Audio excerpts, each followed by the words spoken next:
Praise God. Praise God. God is good all the time and all the time. God is good. Praise God. Praise God.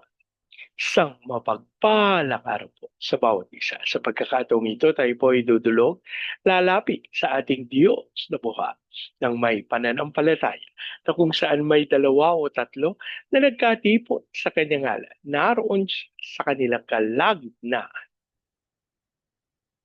Sa araw na ito, tayo po ay dudulog sa Panginoon sa ngalan ng bayan ng Sila sa probinsya ng Cavite. Ating hihilingin na maitatag ang altar ng ating manunubos sa bayan ng Sila. Mahimutag sa atong mga kaigsuunan niya sa Visayas ug sa Mindanao. Bisan pa katong atong mga kaigsuunan nga anaa sa Luzon ug sa laing nasod. Dalaygo ang Ginoo sa walay katapusan. Ang ating pong pagsambay mula sa Aklat ng Mga Awit, 83 kabanata, ang talata po ay 6. Ang lahi ni Edom at ang Ismaelita, Moab at Agarenos, lahat nagkaisa.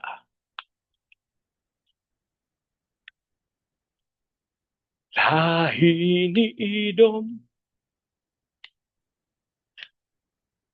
at ang Ismaelita, Moab at Agarenos, lahat nagkaisa.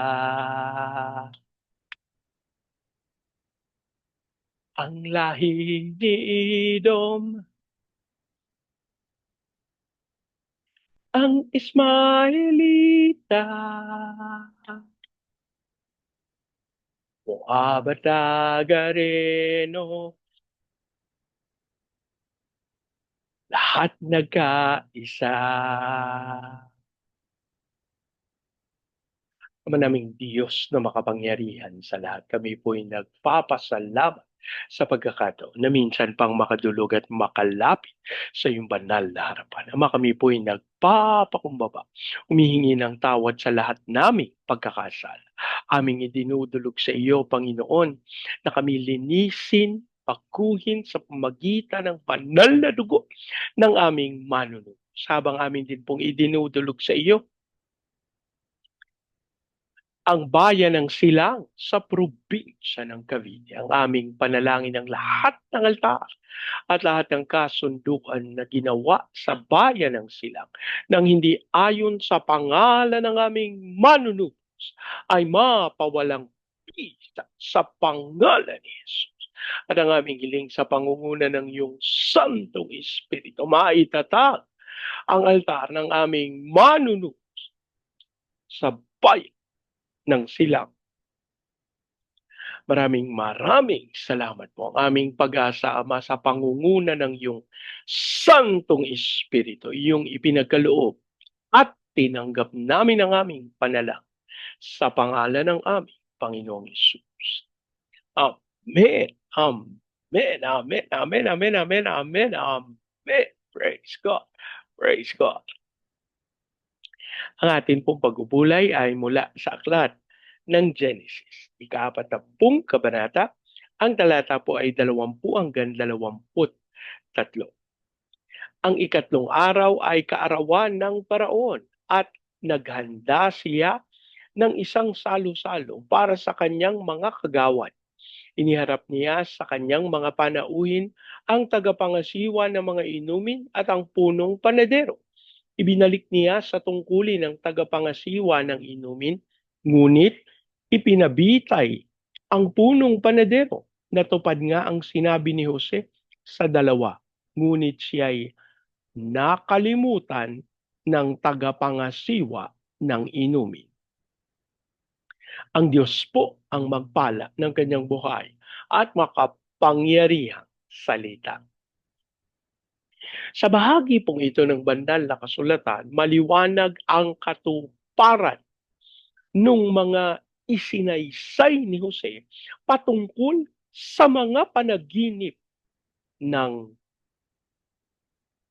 tagapangasiwa ng inumin at ng punong panadero.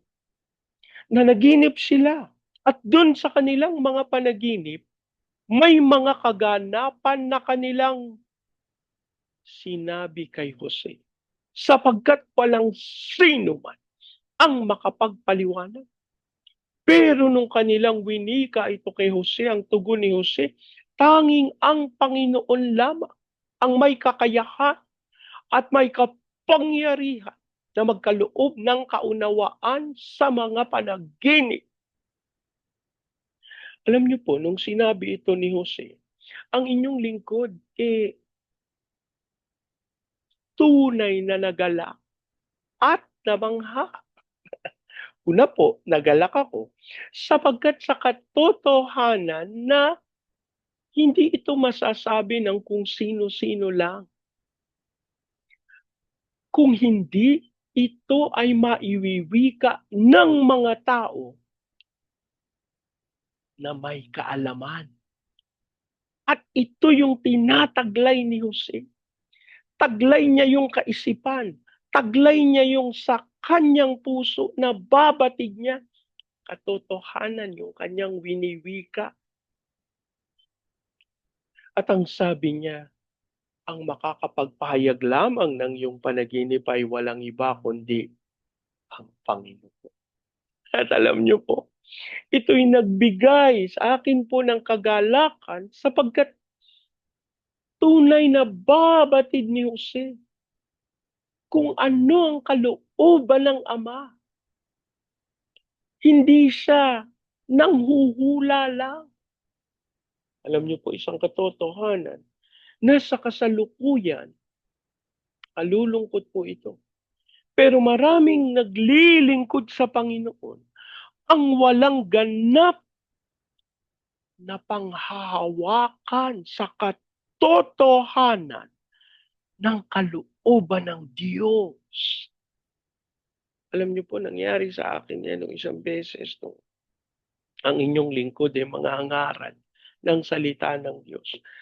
Bago po sa pangangaral, naghahanda po ang sino man na mangangaral. Hindi ka po pwedeng tatayo sa pulpito at sasabihin ng lahat ng gusto mo. Naku.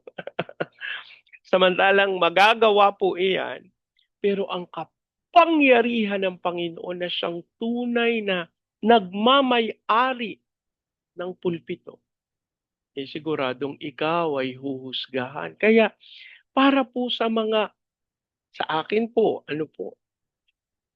napakahalaga po ng paghahanda para sa pangangaral. At ako naghanda.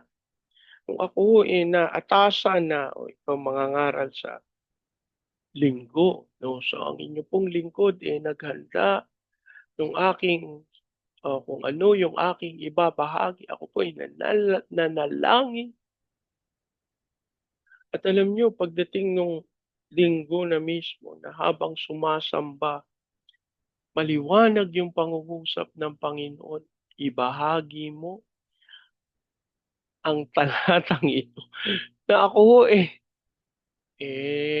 naggawa pa po ako nung PowerPoint presentation. Hindi po ako makareklamo. Hindi po ako makareklamo sa Panginoon. Lord, napuyat po ako dun sa PowerPoint presentation.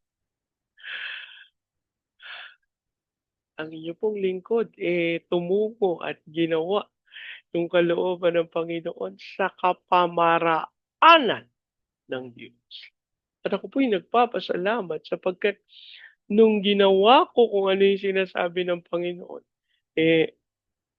ang Panginoon po napapurihan at naluwalhati matapos na ako'y magpahayag ng salita ng Diyos. Ano ba ang pangangailangan na tayo'y makinig at sumunod sa kalooban ng Panginoon? Mga kapatid, napakalaking bagay na tayo'y may kaunawaan sa kung ano ang nais ng Panginoon. Pero alam nyo, ang pagpapahalaga ng Diyos, higit dun sa tinataglay nating karunungan, higit dun sa tinataglay nating kaalaman, ang pagpapahalaga ng Panginoon ay nasa pagsunod. At ako po talagang nagpapasalamat sa Panginoon sapagkat naging napakaliwanag sa akin na kapag ginanap mo ang kalooban ng hari, ay wala kang ipag-aalala. Hindi ka mangangamba sapagkat tunay magaganap ang kanyang sinalita. At alam niyo po, sa bahaging ito ng banal na kasulatan, sa akin po naging napakaliwanag na nagkaroon ng kaganapan yung mga sinalita, winika ni Jose. Pero, ang sabi po ng verse 23, ngunit siya'y nakalimutan ng tagapangasiwa ng mga inuwi. Tandaan po natin, kahit sino pa ang ginawa natin ng kabutihan, darating ang pagkakataon tayo'y makakalimutan. Ano naman, kung makalimutan ka, ang dali lang po sabihin niya. Ano naman kung makalimutan ka. Pero sa katotohanan, napakasakit po niyan. Ano po? Na ibinilin mo samantalang kahit naman hindi niya sabihin yung kahulugan ng kanilang panaginip, magaganap pa rin naman yun kasi yun ang kalooban ng Diyos. Totoo po. Pero isipin niyo po kung anong ginawa nito doon sa dalawa na nakatanggap ng panaginip at ng kahulugan nito. Ako po, higit sa kaunawaan ng paglaya para doon sa tagapanguna, tagapangasiwa ng inumin, yun pong punong panadero, nagkaroon po siya ng anong dapat kong gawin. Ano po? Nagkaroon siya ng mga pwede niyang isipin na, kailangan ako manghingi ng tawad. Kailangan ako. Ano po? Hindi ko din alam kung anong nangyari. Pero, ito po yung mga sapanta. Ito po yung mga kaisipan na, posibleng ito yung naganap. Posibleng ito yung sinabi. Posibleng. Mga kapatid, hindi ba natin tatanggapin yung pagsama at pangunguna ng Panginoon kung tayo lumalakad sa kanyang kalooban? At alam niyo, sa paglakad natin sa kagustuhan ng Panginoon, hindi po lahat ay masisiyahan. Hindi po lahat okay lang yan. Alam niyo po, ang inyo pong lingkod nangangasiwa ng mga responsibilidad para sa pagganap ng pananalangin, paghahandog, ano po. At ako po'y nalulungkot kapag alala ko meron tayong isang kapatid na nagsimula sila ng negosyo. Tapos tinanong ko, sabi ko, naihandog na ba yung negosyo niyo? Hindi pa po kasi po ganito, ganyan. Siguro po, hindi ko rin alam yung kanilang kaisipan, pero siguro iniisip nila, pagka ihahandog pa, gagastos pa ng mga pakain, magbibigay pa, no? Hindi ko po alam kung ano yung kaisipan na meron sila, pero siguro, kasi yun yung mga nakikita nila na paghahandog ng mga negosyo, ano po, o ng mga kung ano man. Pero mga kapatid, gusto ko pong liwanagin sa inyo na ang paghahandog ng mga bagay na tinanggap natin at siguro trabaho, negosyo, tahanan, sasakyan. Alam niyo po, hindi yan pwedeng mawala sa ating listahan. Kasi ginagawa mong kabahagi at tagapagmay-ari ang Diyos. Hindi ko po alam. Pero Naalala ko po yung isang pagkakataon na ang inyong lingkod ay naghandog. Siguro po dahil do'n sa kanilang kasanayan, 'no, at kaisipan na masisipag naman sila, magagaling naman sila. So, okey lang 'yan, sige, panalangin lang, ihandog lang. Wala naman pong problema do'n. Pero isang katotohanan na ang pananalangin at pagdulog sa Panginoon ay nagpapaliwanag ng espirituwal na kalagayan at lugar para dun sa mga bagay na inihahandog sa Panginoon. Nagiging dahilan nito upang ang Panginoon sa kanyang kapangyarihan at kakayahan ingatan yung mga inihandog sa kanya. Sa bagay, ito nga po yung sinasabi ko at sasabihin ko sa inyo. Kung kayo po may katulad na karanasan, puwede niyo namang ihandog sa Panginoon. Hindi niyo naman talaga kailangan ng pastor para gumawa nun. Gayunman, ang pastor po, tinalaga ng Panginoon para manguna sa mga ganitong gawain. At hindi nangangahulugan, ako nga sinasabi ko, hindi nangangahulugan na kailangan mong magbigay sa pastor o mawalang galang na po, sa mga pastor. Naisip ko kasi, ang negosyo lalo na kung sisimulan mo pa lang, hindi pa siyempre ano pa, tight pa yung budget mo 'no. Pero napakahalaga po na ang mga bagay na ating tinatangkilik ay ating inihahandog pabalik sa Panginoon sapagkat ito yung pagkakataon at paraan ng Diyos para tayo'y abutin at para tayo'y pagpalain. Makakalimutan tayo ng lahat, pero hindi ng Panginoon. At isang kasiguraduhan, hindi tayo iiwan, hindi tayo pababayaan. Manalangin tayo.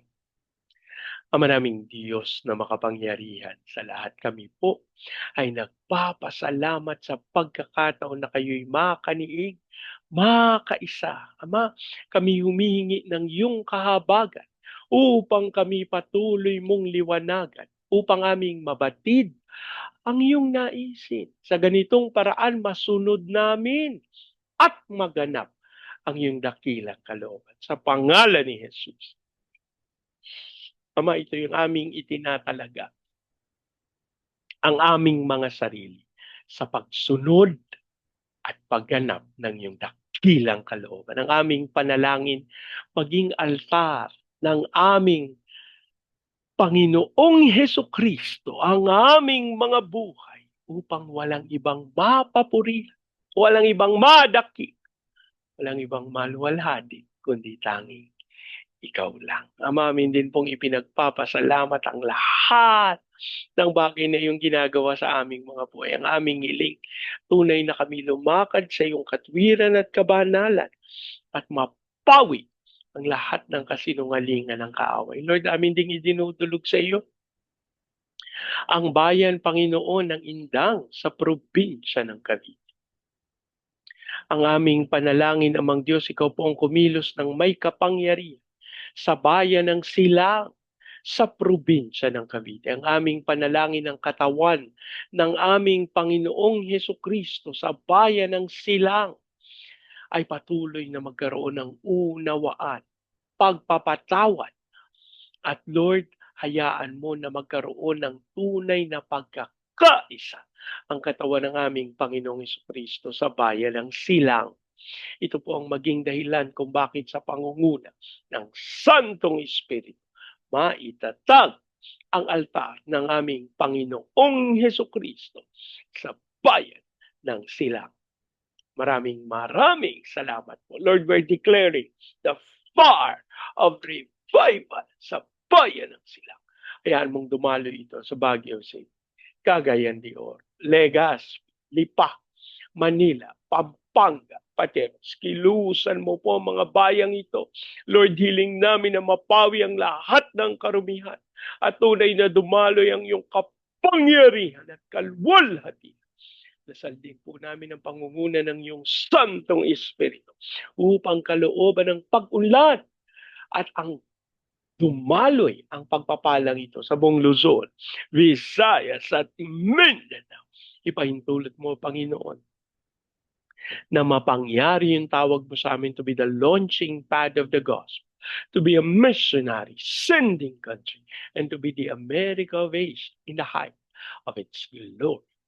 Dasal din po namin ang pagkilos mo sa iyong mga anak na patuloy na nagtutungo sa iba't ibang bahagi ng sanlibutan upang maipahayag ang iyong katotohanan. Biyayaan mo ng aming mga misyonero, palakasin, patatagin, at ikaw pong patuloy na sumama sa kanila. Gayun din ang aming mga OFWs na tinawag mo bilang overseas Filipino witnesses. Ayan mong sila'y sumaksi sa mga bansa na yung pinagdalhan sa kanila. Habang amin din idinudulog sa iyo yung aming mga training agencies, katulad po ng Main Lifeline, Asian Center for Missions, Elijah House, Philippines Church, Renewal, Asia Pacific, International Institute. Lord, gayon din, ikaw ang patuloy na magkaloob ng lahat ng pangangailangan ng mga ministeryong ito upang magtagumpay sa kalooban. Amin ding idinudulog sa iyo ang aming President Marcos, Vice President Duterte, ang Senado, Kongreso, Judiciary, Military, Police, Local Government. Lord, kilusan mo ng may kapangyarihan ng bawat departamento ng aming gobyerno. Dasal namin ang pagkatakot sa iyo, ang maranasan ng bawat lingkod bayan. At tunay, Panginoon, ikaw ang magkaloob sa kanila ng desisyon na lumakad sa iyong katwiran. At sa pangalan ni Jesus, idinideklara na ang gobyerno ng Pilipinas ay pagmamay-ari. Lord, namin ding idinudulog sa iyo ang bayan ng Vietnam, Cambodia, Myanmar, Laos, Thailand, Malaysia, Singapore, Indonesia, Brunei. Kilusan mo ng may kapangyarihan ng mga bayang ito. Dasal namin ang pagdaloy ng kalwalhatian. Kasi also pray for the fulfillment of your purposes sa Hong Kong, Macau, Taiwan. Lord, mapangyari ang iyong naisin na ang iyong salita ay mapalaganap sa mga bayang. Okay, din po sa Japan, China, South Korea, North Korea, Brazil, Russia, at Amerika. Lord, hinihiling namin, kahabagan mo ang mga bayang ito at ang apoy ng pagsama ng iyong Santong Espiritu ang maranasan ng bawat bayang ito. Habang sinasalita namin ang kapayapaan sa bansang Israel. Maraming salamat po ang aming pag-asa. Tinanggap namin ang aming panalangin sa pangalan ng aming Panginoon Jesus. Amen. Amen. Amen. Amen. Amen. Amen. Amen. Praise God. Praise God. Lagi po nating tatandaan sa anumang pagsubok, problema, kahirapan, sakit, karamdaman. Tayo dudulog, lalapit, tatawa sa Panginoon dahil sa Diyos walang imposible. Sa pagkakataong ito, hayaan niyo pong salitain ko ang basbas ng Panginoon sa inyo at sa inyo sambahayan. I declare the everlasting love of the Father. I declare the unending blessings of the Son. I declare the sweet, sweet, sweet fellowship of the Holy Spirit now and forever. I declare this new house and lot with parking, with a new vehicle, and with a flourishing business. In Jesus. Amen. Amen. Amen. Amen. Amen. Amen. Amen. Praise God. Praise God. Hanggang sa susunod po. Sama-sama nating ideklara. Pilipinas, God bless you big time.